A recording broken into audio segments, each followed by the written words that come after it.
I'm just gonna say this. I kind of lucked out as far as the sodas. I got up this morning and Amazon would let me order two 12 packs of Coke. And another way I kind of looked at when I went to place the order for the two 12 packs of Coke, the Madden that goes with NCAA football was in stock, and Power Rangers Zeo episode season 2 was in stock. So yeah, so I'm gonna have Power Rangers going all the way through to Zeo, NCAA 2012 games and Madden 2012 to go together.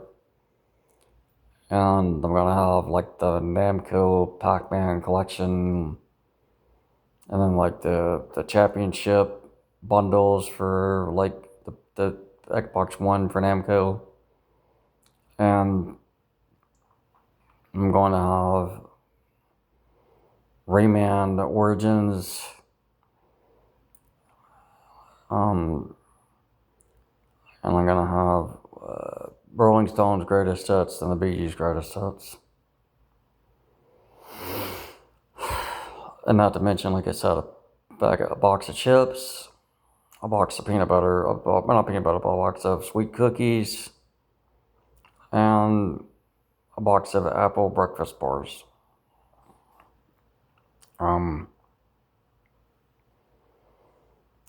I might get lucky and my luck will hold out with Power Rangers, and maybe the rest of them will drop down from $36 to $10. I mean, Turbo will be the hardest one to get because you got to have the Turbo movie, because that's the transition episode. You got to have that. Then you got to have Turbo seasons 1 and 2, and then Spaces 1 and 2. But those are all $40 right now. And I don't know, maybe like I could do that with, maybe I get lucky and those will drop for the end of the month, and I'll have that whole series, that whole arc. And if I could just find a way to get Deep Space Nine and Voyager, that would pretty much complete all my favorite franchises.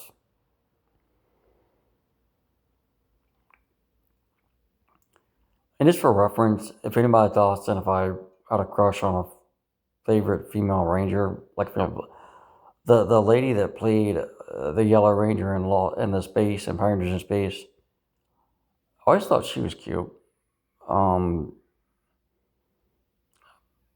and then like the other one like was the Time Force Pink Ranger, also very cute. But like, yeah, those were like the two Power Ranger crushes. It's weird. Like I'm not saying Amy Jo Johnson wasn't cute, but like I don't know, just like if I said I had those were like if I had two favorite female Power Rangers, it'd be those two. But I think the reason I like those two more is because they were more like tomboyish, I guess. And that's why I liked them. They were more like, yeah, maybe that's why I liked them, because they were more tough girls, like, or something more like this. I don't know, just I don't know. It's like the kind of chicks, the kind of women I've always been interested in, the tomboy types.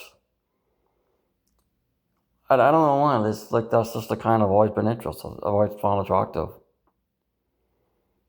I've always trying to kind of like find those more like the girl that's got a bedroom full of bee babies, and always obsessed over her nails and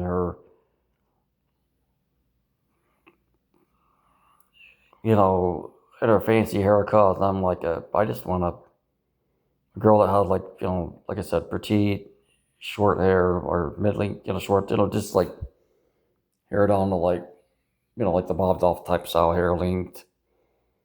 I don't know. Like I said, I've always been into the kind of the tomboys. I don't know why. Just the kind of chicks I've always been interested in. You know how to say that to describe women? I don't know. Females, I guess. I don't know. But yeah, I think that's why I like those those two particular type of one, because like they were the tomboy types, and that's why I like them. I mean, because like the Australian girl, I don't know, she was okay. The girl that replaced Kimberly's character, but I know I think that was the reason I didn't really care about her, because she replaced a favorite character. And that was the only problem I ever had. Like, it's weird, like the Yellow Ranger in Space replaced, like, she replaced the Yellow Zeo Ranger, which was, again, a replacement for the yellow Mighty Morphin after. Like, it was weird. Every time a character is replaced by another character, until the Yellow Space Ranger, I didn't really care about the replacement characters that much. I mean, that's maybe why I didn't want to follow the rest of the series past Space, really.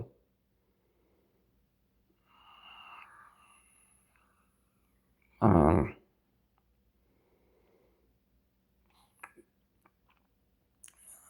I'll tell you one thing.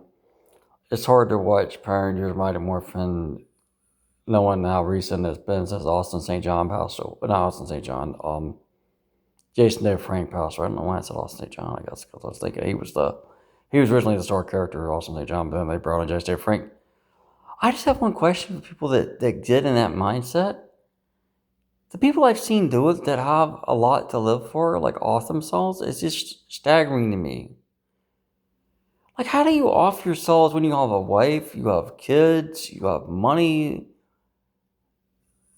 you have the ability to live outside four walls?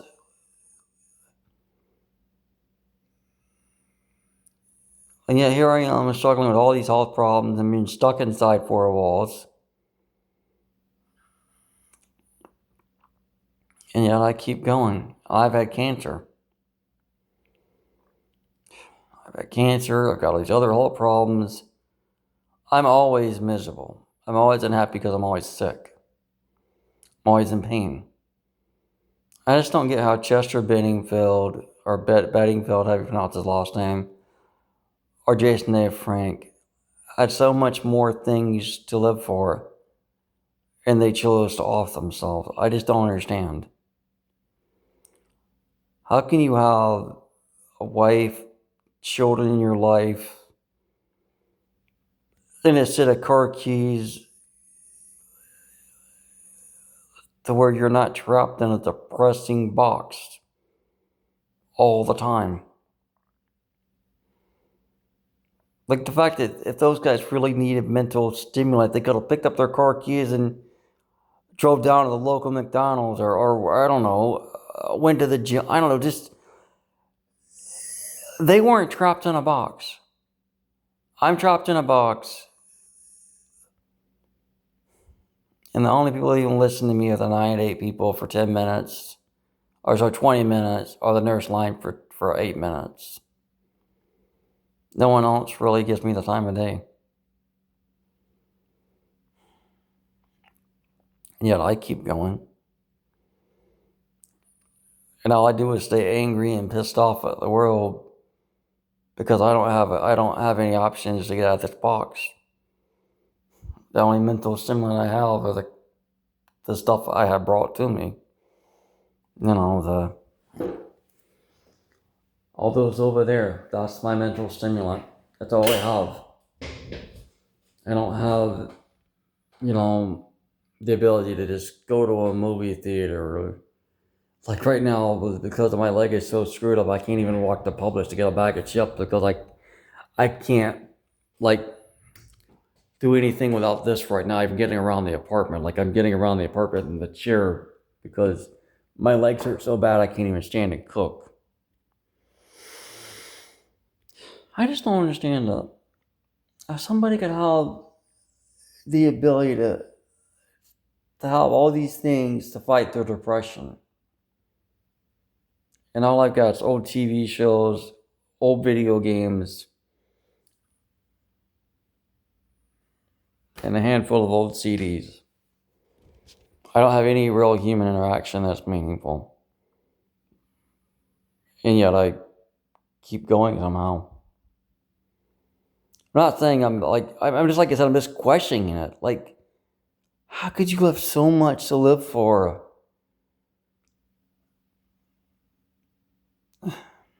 I just don't get it. I don't have nothing. I don't have nothing to really bring me. I don't have nothing to look forward to in life. Like I said, the comics I got, those are the only ones I found for $20 so far. Those 6. That was it. On the TV shows, I'll watch a few episodes. But the TV shows, the old video games, they're all linked to memories of happier times. All I have is, and those same people that the memories are attached to, they don't even talk to me anymore, really. Like the cousin and stepbrother that was in the Power Rangers with, they don't talk to me. The brother that I played James Bond games with and Madden with, don't talk to me. And when I ask, hey, can I, like, if you guys make plans to take me to, say, here, oh, no, I can't because I have other things to do that are more important in my life.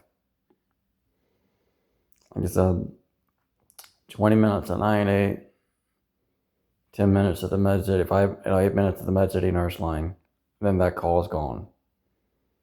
And I'm back to being trapped in this box. Just someone explain to me, how can you give up on life when you have so much control over your life? Like, I don't even get to choose where I get to live. I mean, like, all you other people, y'all take that for granted. When you're on a fixed income, you can only get on the waiting list that are available. You can only go where the system says you can go. But you other people, like, I mean, yeah, you have a budget, but that budget could be 4 or 5 houses across 4 or 5 different cities.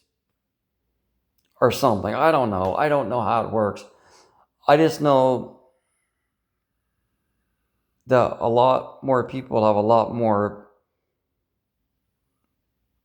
things to look forward in life, and it just shocked me that they off themselves. Like, just thinking Jason Frank offed himself when he had a daughter that I don't know if she's married or not. I don't know if that ever, I don't know much about that life, like his personal life, but just thinking he had a daughter, a child, a daughter, he had a wife, and he had family. And then he chose to just abandon them like that. And the one thing I just have a question is, when it comes to a married man like that, how come the wife doesn't pick up on there's something wrong with her husband? How come she doesn't pick up that he needs help, that he's sick, that he needs something? And I crave human action, and I can't get it. But these guys had whole families, whole households. The thing I really wished I had, I can't even obtain. And these guys just off themselves and sent themselves straight to the afterlife when they had the thing I wished I had.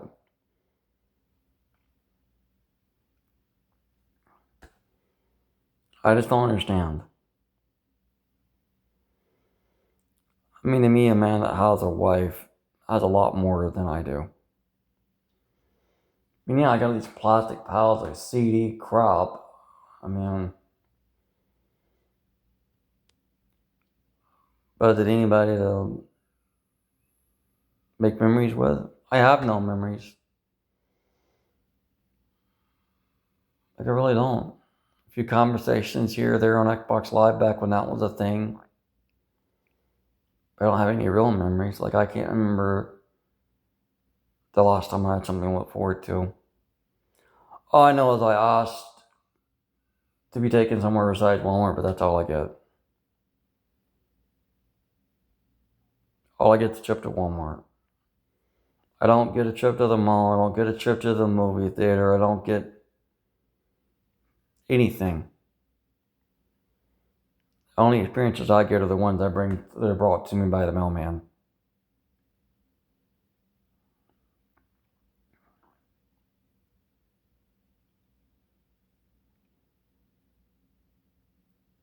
I just don't understand them. How can you give up when you have people that actually help you build memories, that happily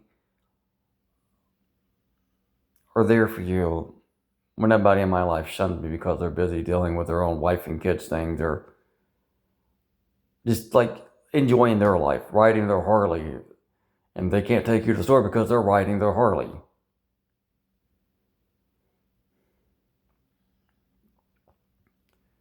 I wish someone would help me understand why people off themselves, especially with people that have people that love them in their lives and they just decide to abandon those people.